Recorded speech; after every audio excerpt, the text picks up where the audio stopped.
Hello દોસ્તો, હું છું સુરેશ તડવી અને આપણે આવી ગયા છે બોરિયાદ બજારમાં એટલે કે જનતા મોબાઈલ શોપમાં.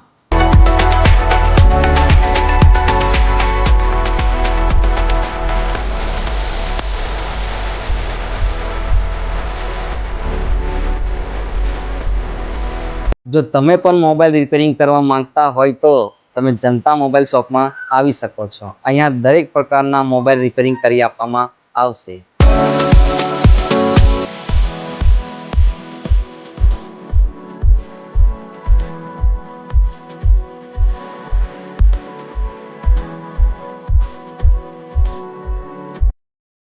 અને આપણા નિલેશભાઈ ખાતરીપૂર્વક મોબાઈલ રિપેરિંગ કરી આપશે. એટલે કે તમે પણ આવી શકો છો જનતા મોબાઈલ શોપમાં, એટલે કે સોની બજાર બોમ્બે મોલની સામે ઉપલો માળ.